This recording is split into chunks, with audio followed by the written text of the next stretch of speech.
Esse aqui é o Filosofia Sem Frescura, eu sou Fernando Cordeiro e hoje eu vou falar sobre o filósofo Parmênides.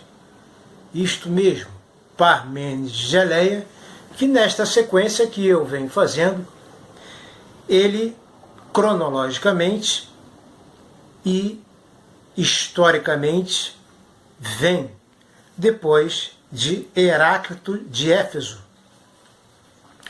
E exatamente esses dois filósofos, Heráclito e Parmênides, Parmênides que nasceu em 530 a.C. e morreu em 460, 460 a.C., Parmênides e Heráclito, como eu disse no vídeo anterior sobre Heráclito, eles foram a maior discussão na filosofia dos pré-socráticos, os dois pré-socráticos, os dois, portanto, da filosofia mais antiga possível da Grécia, anteriores ao filósofo Sócrates. A maior discussão foi entre qual dos dois estava certo.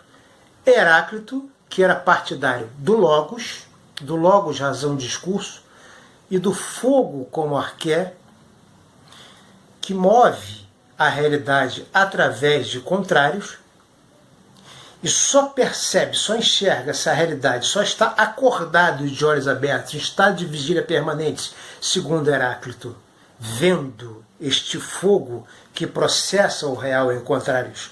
Quem está em sintonia com Logos, e que, portanto, este movimento dos contrários faz com que o real seja algo movente.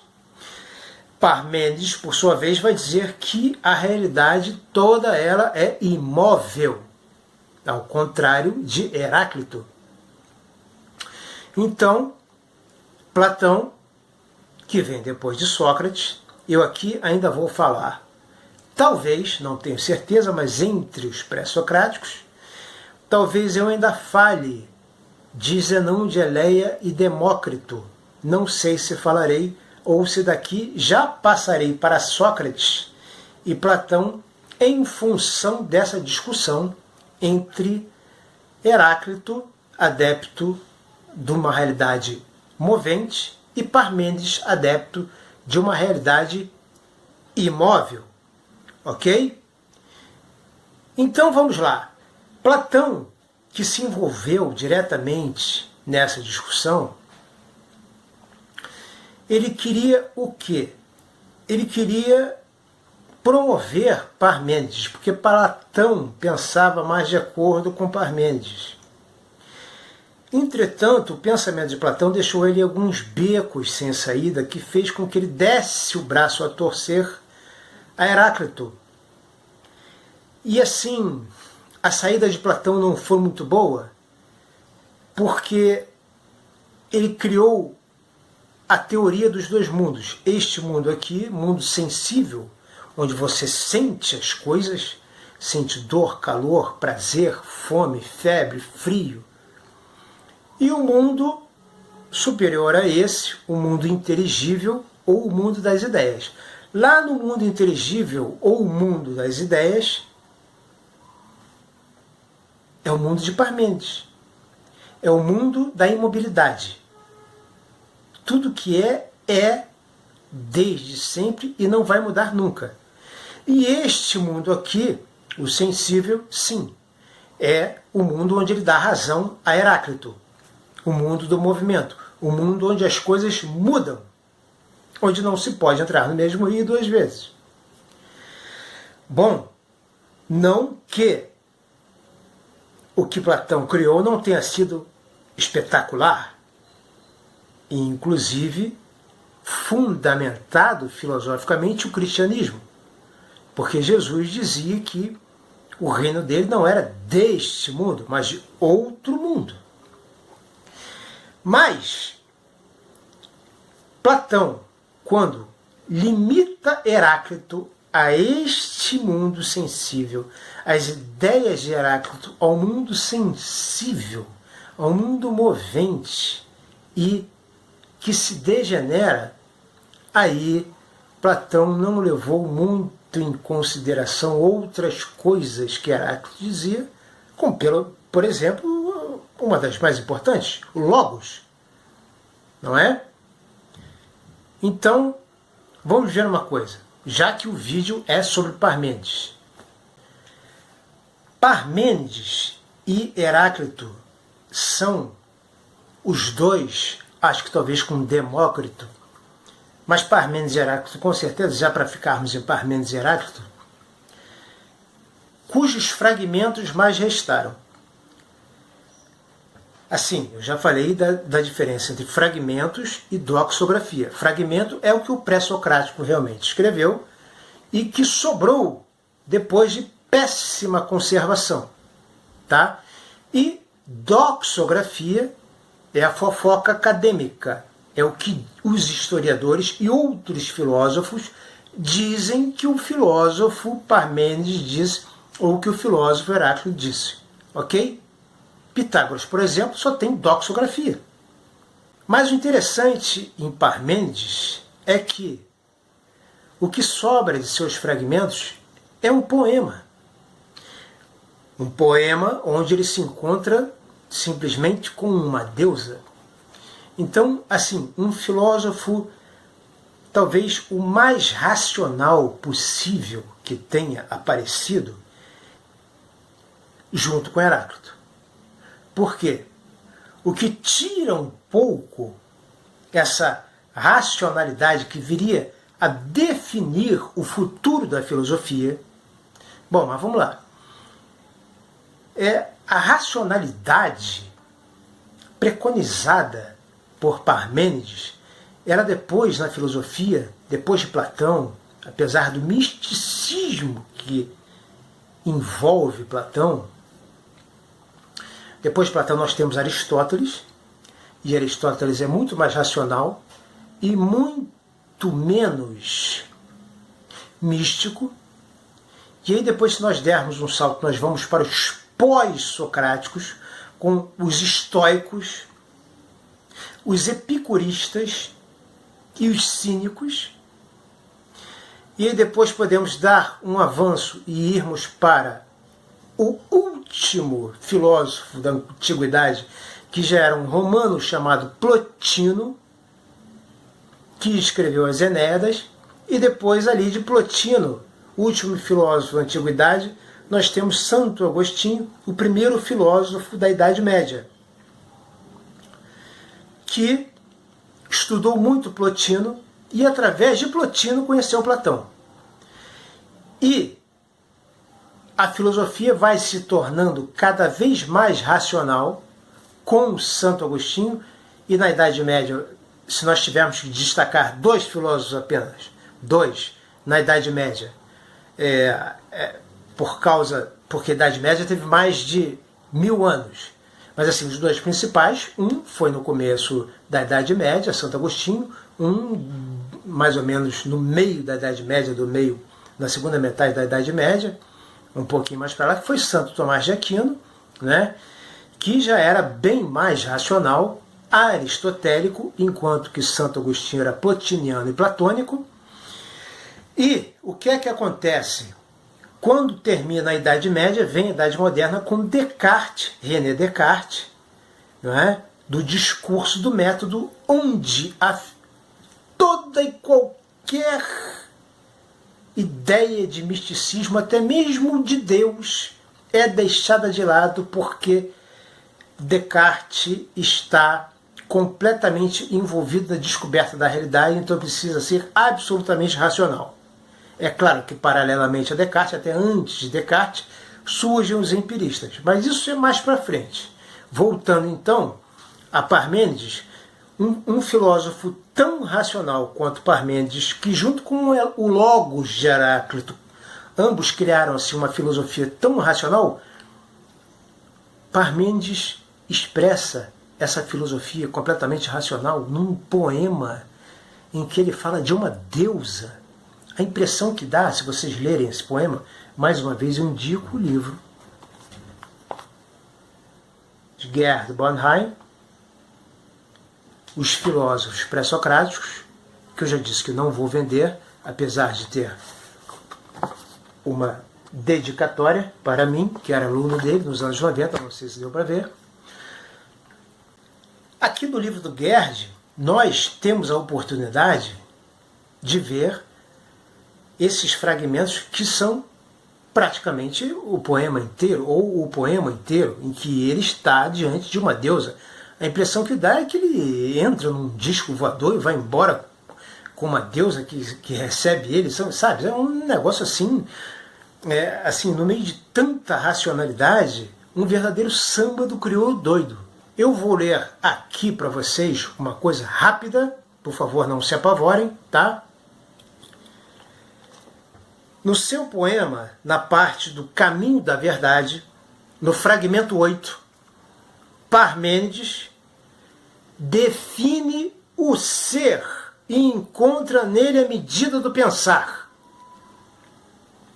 Então, o ser é, em Parmênides, incriado, incorruptível, completo, pois nada lhe falta, desprovido de ambição e desejo, justamente porque é completo, contínuo e totalmente presente, pleno, indivisível e integral a cada instante. Bom, quando ele fala integral a cada instante, eu aqui vejo um problema.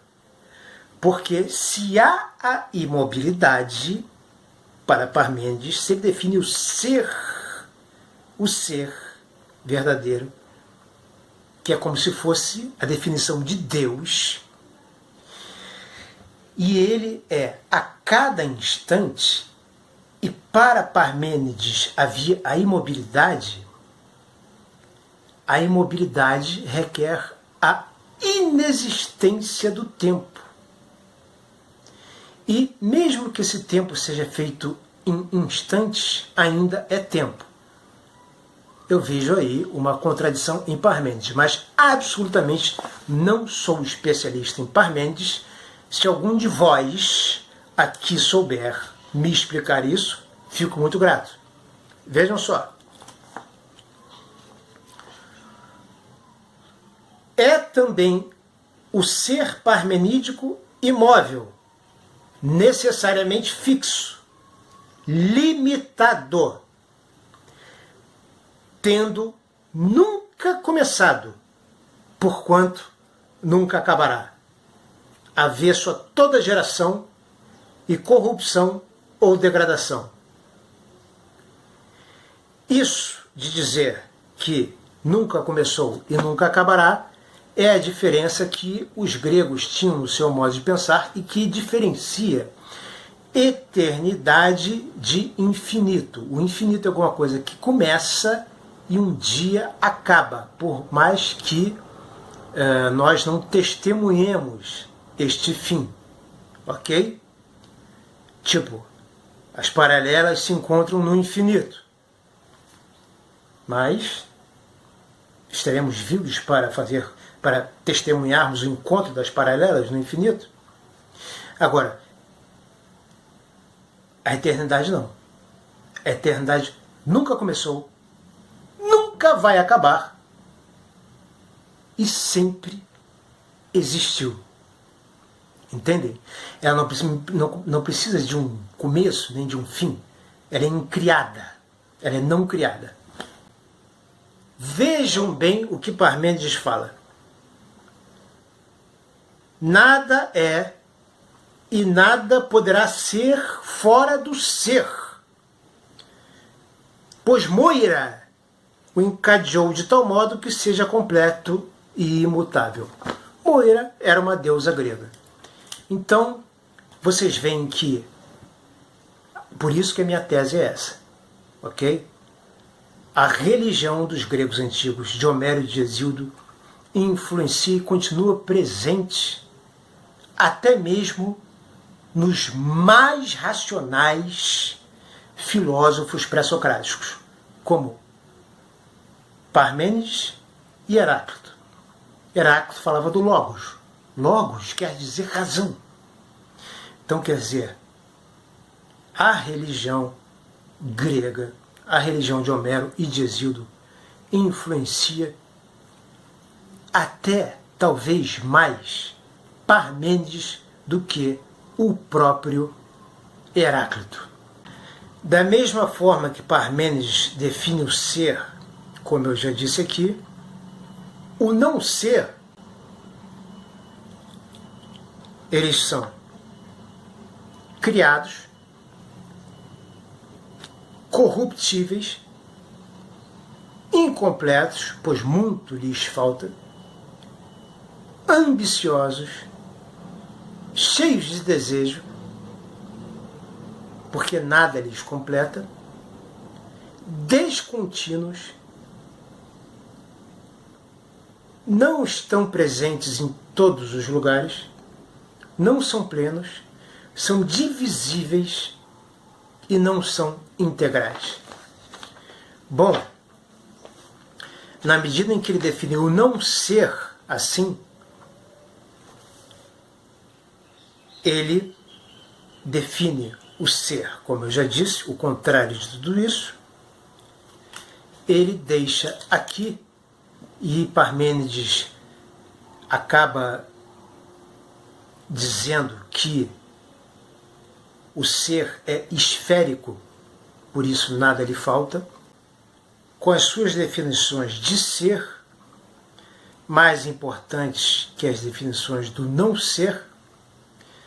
Parmênides acaba dando definições de Deus muito mais do que o Logos de Heráclito, que vão influenciar os filósofos posteriormente, como Sócrates e Platão, muito mais do que o Logos de Heráclito. Deus ser completo, ou ser completo, e nada lhe faltar, é como, por exemplo, vocês imaginarem que você não pode esquentar o fogo. O fogo é o fogo. Uma vez que ele afirma que o ser é e o não ser não é que ele é um filósofo de difícil compreensão e que leva a questão da diferença entre ser e existir. Não posso deixar aqui e agora de agradecer a Débora G. Barbosa, ela que fala 7 línguas. Recomendo a quem já é youtuber e a quem quer ser youtuber que faça o curso da Débora G. Barbosa. Vou deixar o link aqui na descrição. Desde que fiz o curso e peguei as dicas que a Débora passou, sem aqueles mimimis e aquelas gracinhas daqueles caras todos que fazem cursos para youtubers e ficam fazendo aquelas palhaçadinhas todas, a Débora, de maneira simpática, vai direto ao ponto e passa o que tem que passar para você. Muito obrigado de coração, Débora, por fazer este curso e nos convencer a nos inscrever nesse curso. Não que a Débora tenha botado um revólver na cabeça de ninguém, mas o jeito dela acaba te convencendo a fazer o curso e eu indico aqui completamente. Indico e agradeço não só aos meus queridos inscritos que estão aqui comigo desde 2018, como agradeço muitíssimo aos inscritos que vieram e que estão crescendo meu canal, que vieram indicados pela Débora. Novos inscritos, muito obrigado, sejam bem-vindos, façam suas críticas, por favor, eu preciso. Débora, imensamente agradecido. Dizendo, aqui não tem erudito nem intelectual, ok? Como a própria Débora anunciou, eu tenho um outro canal chamado Coração Tricolor, que eu falo sobre o Fluminense. E eu gosto de falar de filosofia aqui e de outros assuntos. Navegue no canal, onde vocês verão que eu falo de filosofia, política, arte, religião, mitologia, Nelson Rodrigues, Torró, como falo de futebol, normalmente, sem pompa, circunstância, porque aqui não tem nenhum almofadinha, tá ok? Muito obrigado por terem assistido este vídeo até aqui e até o próximo vídeo.